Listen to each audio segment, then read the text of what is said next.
We're living in a world completely run by algorithms. These complex systems can track, predict, and optimize almost everything around us. But here's the thing: numbers don't feel, spreadsheets don't have dreams. What truly drives progress, what sparks innovation, isn't the code itself. It's the curiosity, the empathy, and the wild imagination behind it. I call this the human algorithm. It's that unique pattern of thought and emotion that transforms raw data into a compelling story. It turns a simple insight into decisive action and brings clarity to chaos. This is the place where creativity meets intelligence and where stories begin to think for themselves. Welcome to the human algorithm. If you're ready to explore this intersection, make sure to subscribe and join our community. Let's dive in together.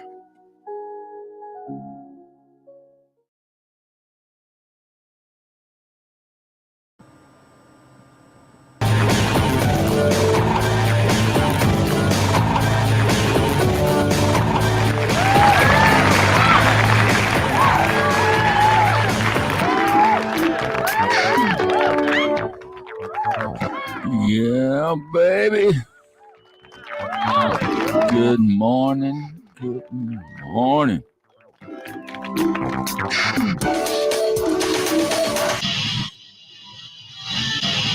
Okay, this is turn down the music here.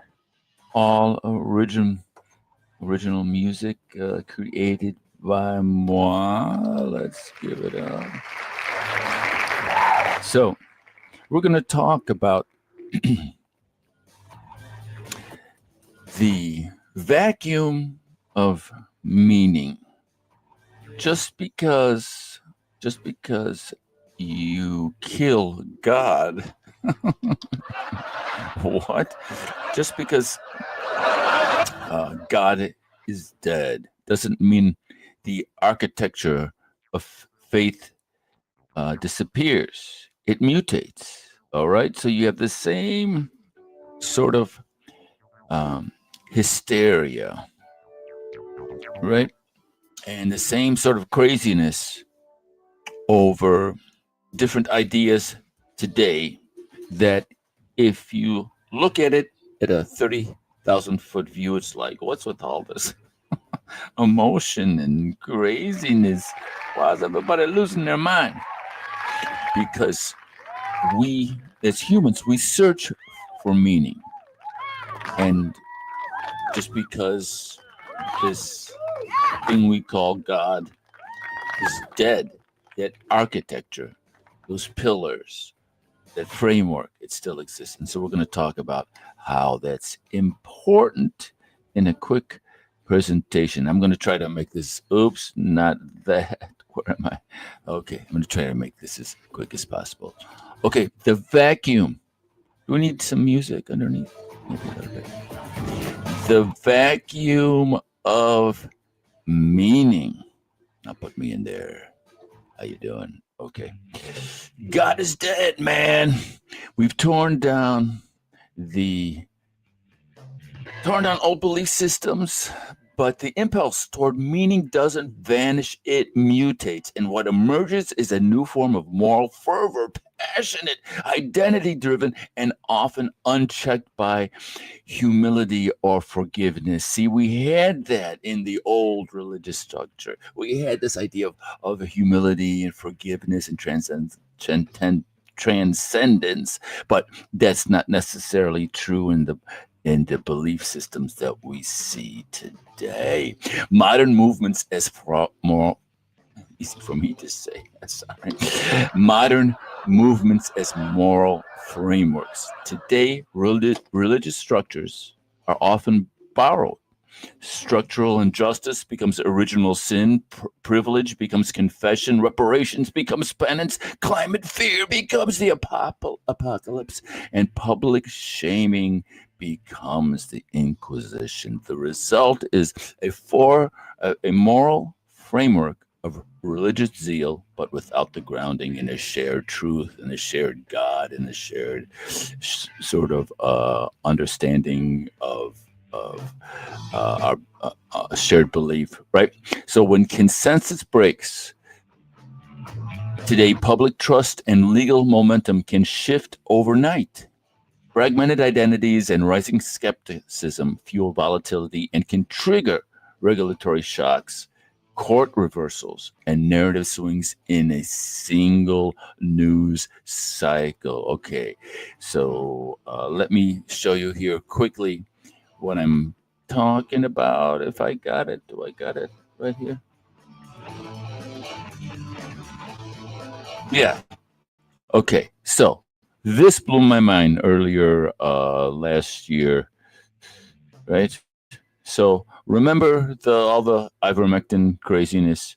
All right, this was just this quiet thing that happened, which I thought was just an absolute mind blowing event. The FDA settles the lawsuits over ivermectin content that doctors claimed harmed their practice. So these doctors got really ticked off and they're like, we're curing thousands of people with ivermectin hydroxychloroquine. And they really resented the FDA with they would have stuff like this. Okay. They would have, you know, why you should not use ivermectin, and they'd have horses, right? And they'd have campaigns on Instagram and Twitter like "you're not a horse" stuff. And so the doctors got really ticked off, and they're like, "No, man, sorry, that's not cool." So the first time they went to court, they lost under this immunity clause. But the second time, FDA got spanked. That's right. The FDA got spanked. All right. And so what happened is the court said that the FDA was so out of line that it made the FDA retroactively go and see. This is the Wayback Machine. This post no longer exists on the web. They made them go retroactively and go and undo and delete and promise never again to talk crap about ivermectin because that's not their job. The judge said, it's right here, that the judge was really strong in their ruling. They said, just like, not one sentence. It's not your job. All right. It's not your job, the FDA, to talk about what a drug can be used for. Your job is to tell is if it's safe or not. You're not a doctor. It's up to the doctor to decide how to describe the drugs. And so within the craziness of the whole COVID thing and ivermectin horse, all of a sudden you have the courts making a huge move in favor of these doctors. I was like, oh my God, this is just incredible. So what I'm trying to say is in an instant, right? Things can change. We was just like, oh, ivermectin is bad, hydroxychloroquine. I got videos pulled and a strike on YouTube. I think that's why I'm so fixated on this judicial ruling. They went in, they pulled because I had some video about ivermectin. And so then a couple of years later, a complete total reversal, a total admonishment, and a total legal case spanking the FDA and supporting these doctors. I was just like, oh man, that is incredible how fast things are moving, right? So today, public trust and legal momentum can shift overnight. I saw it, in my experience. This is what happened. Fragmented identities and rising skepticism fuel volatility and can trigger regulatory shock, court reversals, and narrative swings in in a news cycle. And so you can guarantee that these justices who made this ruling were already listening to the people who were saying, ivermectin rocks, we're doing it, we're saving people, it's no big deal. This whole COVID thing, everybody needs to just bring down hysteria a little. And so because we're so connected, and because there's so much information out there, and because you have a Rumble and BitChute and all these other platforms that aren't being censored, or it's more difficult to censor with Musk buying Twitter and so forth, the freedom of speech level that's happening now is about like 10 times it was a few years ago. So where were we? Okay. So when consensus breaks, man, institutions like the big four, like KPMG, Deloitte, E&Y, PricewaterhouseCoopers, man, institutions face a new dilemma. Traditional assumptions can be challenged instantly. Long-standing practices can be scrutinized without warning. Regulatory interpretations. My mic, I'm having trouble because I'm a little bit of a delay. Let me bring down my voice a bit. Regulatory interpretations can flip without notice, with little notice. Decentralized media can amplify critiques at massive scale. In this landscape, the real risk isn't public sentiment alone. It's sentiment converging with legal action, creating sudden shifts in legitimacy that outpace institutional response cycles. You have to be on top of it, right? You have to be on top of it. How do you set your sail when you're surrounded by chaos and upheaval in this politics and medicine? And it's just like, and your job is to consult. It's not an easy task, and that's what we're here to talk about. All right, look at this image. Isn't that awesome? Rembrandt going on here. For global consulting firms, this volatility demands new levels of foresight, agility, and real-time perception. Agility, right there, is the key words. So, uh, these big legacy institutions, right? The caught between legacy and a hard place, legacy and volatility. When institutions operate inside controversial, politicized, or fast-changing industries, they face a huge dilemma, right? Your KPMG, your Deloitte, one of your clients is Pfizer or Moderna, right? And you have all of this infrastructure now challenging the whole narrative that was so highlighted, during the COVID era. So what do? What do you do? All right, these institutions, these consulting firms are caught between a rock and a hard place, man. Okay, so you've got to maintain alignment with long-term clients. You have to prepare for potential shifts in public trust, remain neutral and credible, right? Nobody thought they were going to cut the head off of King Louis XVI until they cut off the head of Louis XVI. And until that moment, that where do you go? Who do you align with? It's a very in these times of revolutionary change, it's a very, very difficult to travel a steady path. So you got to remain neutral and credible, avoid reputational entanglement, and still provide strategic guidance, and still provide strategic guidance. Set that sail straight. All right. How do you do that? How do you do that? That's what we're here to talk about, right? This requires private war game and scenario planning and public agility simultaneously. It's a must. You got to do it. It's not even non-negotiable. So this is what I've been talking about. This is why going live is so important.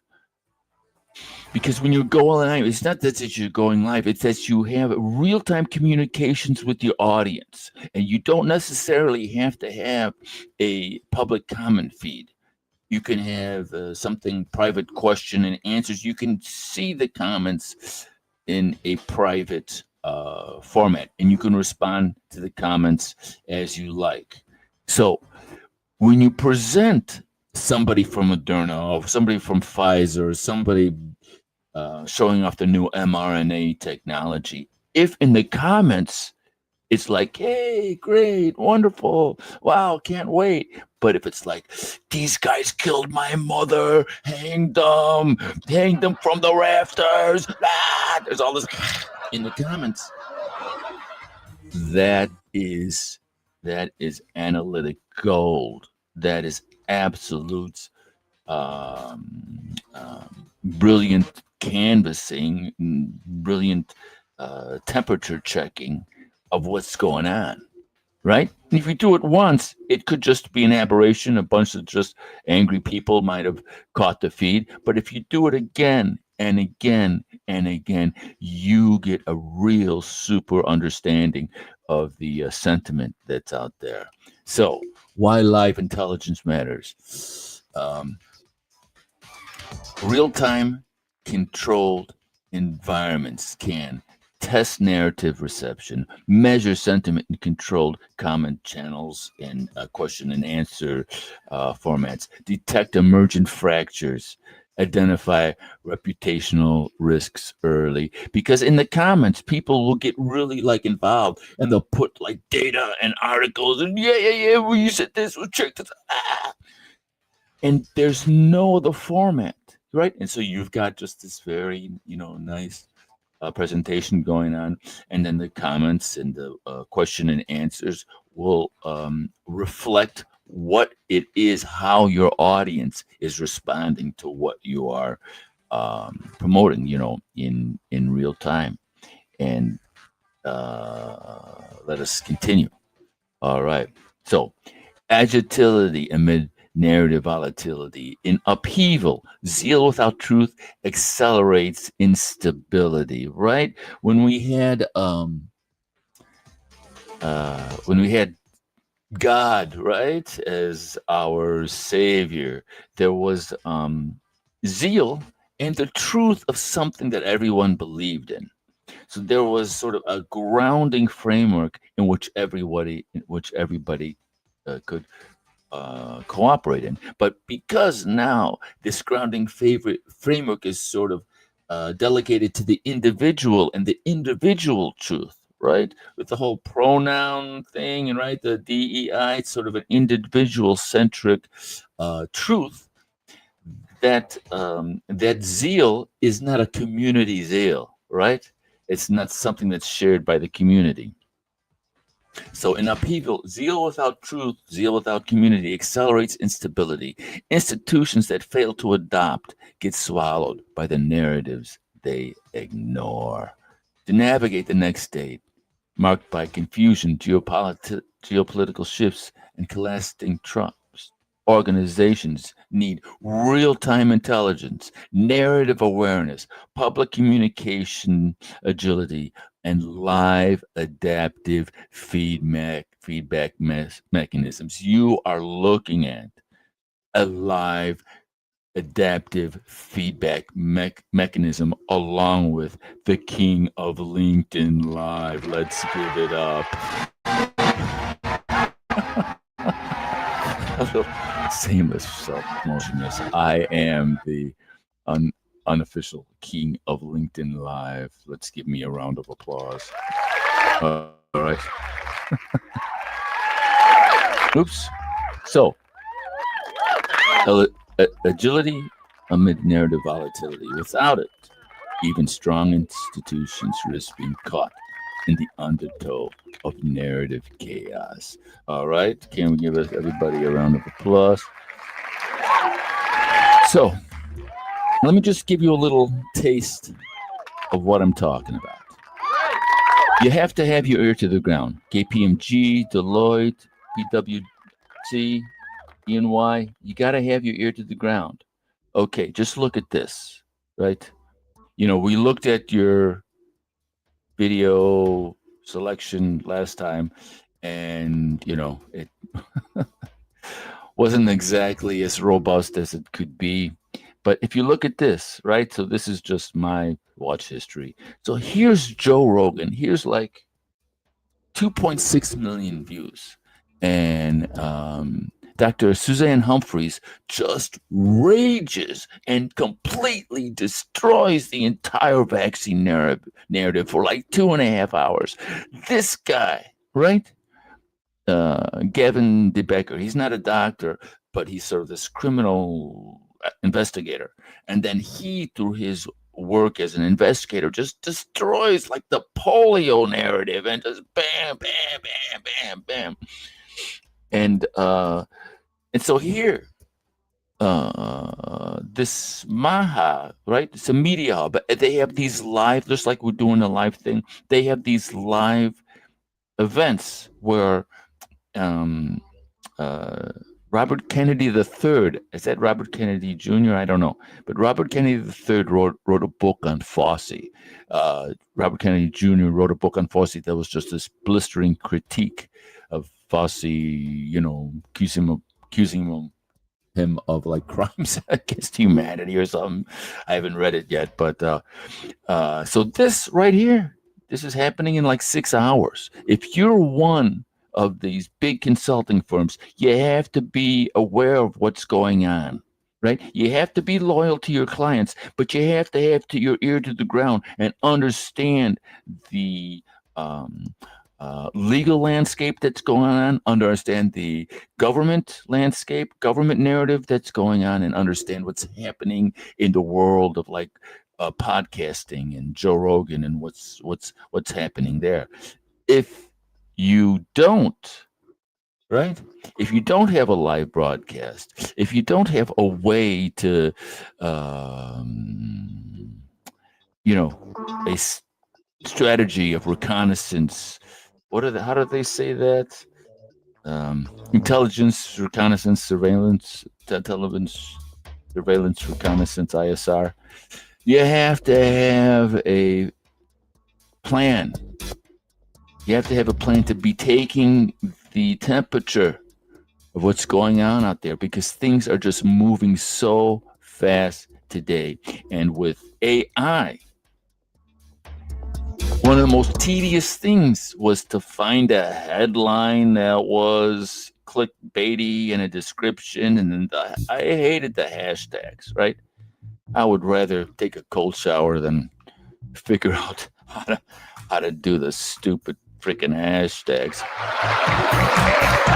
And then the thumbnail, right? All of those things were literally like 4 hours. Now they're like 4 minutes.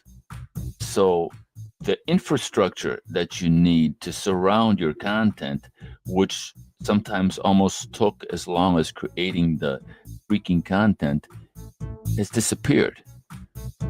So people are going to be expressing themselves more, louder, and faster, just like I'm doing. And if you're this big institution and you don't have a plan to catch up or to ride with the posse, I'm sorry, man. Things don't look good. So that is episode number 6 of the Human Algorithm. Where's my logo?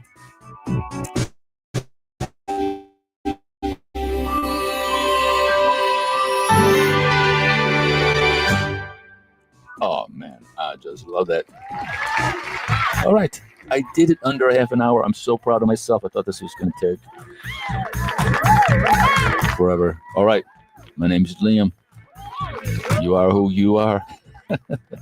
What is today? Wednesday? I think it's Wednesday. I'm not quite doing it. So I'm about to stretch my legs real quick, and then it's back to work. All right, everybody, you have the great rest of your day, and we will see you next time. Au revoir.